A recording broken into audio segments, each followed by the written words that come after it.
Hello everyone, and welcome to this video featuring Ren by H.M.O. Collectibles. Ren is the very first character to come out from H.M.O.'s original sci-fi universe, Bounties of Bathos. She's a quarter-scale statue made of primarily polystone, and she stands at around 20 inches when including the base.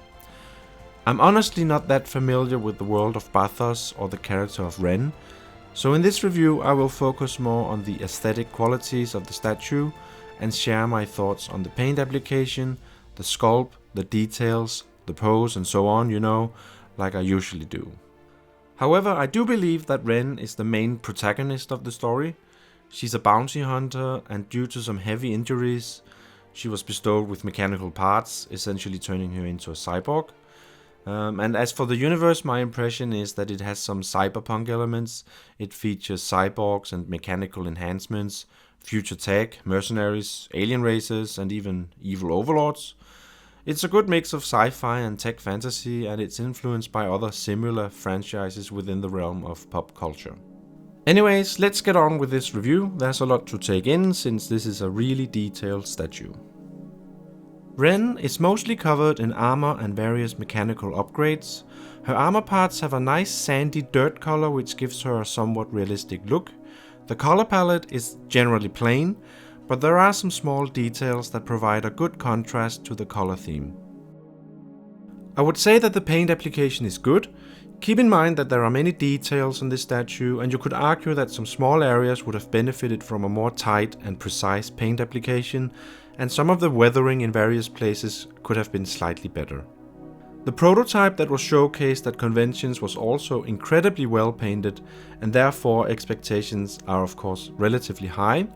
Still, compared to market standards, I would say that the paint application here is above standard. The skin tones and the faces are particularly well made, which is also very important since they draw you into this piece. It should be mentioned that H.M.O. have actually taken upon themselves to do additional quality control based on the early reviews that point out an inconsistent weathering application, and they've promised to make improvements where needed before shipping out this piece to the majority of collectors. Ren features a very rich and detailed sculpt. I find that there is a dynamic between the detailed areas and the smooth pieces of armor. She features 3 interchangeable portraits in total, one that is unmasked and with an eyepiece, one with a helmet, and one with a different face and a very bright and colorful red hair. The 2 first portraits seem to fit the statue very naturally, whereas the third one is a more unnatural fit. The point of it is that Ren can camouflage herself with some fancy technology that changes her appearance. The bright red hair is very eye-catching though, and it adds a very nice contrast. She features a simple museum-styled pose, and since this is the very first piece from the Bathos line, I find it very fitting for her to have a simple pose. In my view, museum poses are ideal when introducing us to a character.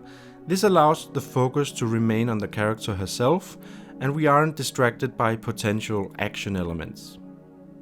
That's also why I generally prefer simple bases that aren't too busy with all sorts of details and distractions. Speaking of the base, we have a very clean one here. It's a sandy surface that plays well with the worn and weathered look of Ren. The only significant detail is the mechanical entity lying on the ground.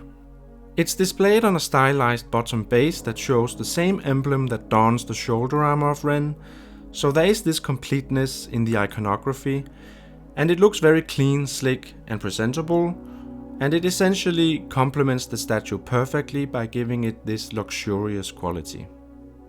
Overall, my impression of this piece is a very positive one.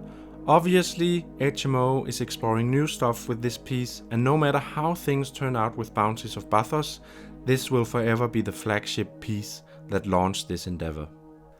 It's made in only 125 samples, which immediately makes it a desirable piece. It's a much smaller edition size than what we see from other companies. H.M.O. have also made it clear that they are in the business of creating high-end and desirable collectibles, something that I feel is also contained in this piece. Due to the concept design of this piece, it's actually quite easy to display. It doesn't require much room, and that's really nice in a time where we see these huge pieces coming out from the competition.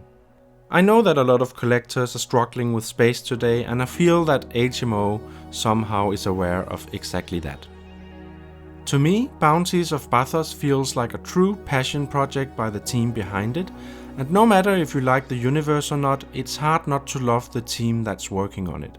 H.M.O is a company that engages with the community to a high degree, and that sets them apart from many other companies. That's also what makes this a special statue, since it encapsulates their craftsmanship, creativity and passion. This is truly a statue made by collectors for collectors.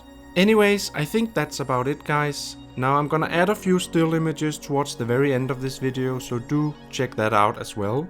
And if you have any questions or comments, post them below. And of course, remember to like and subscribe. It really means a lot. And yeah, I'll see you guys in my next video.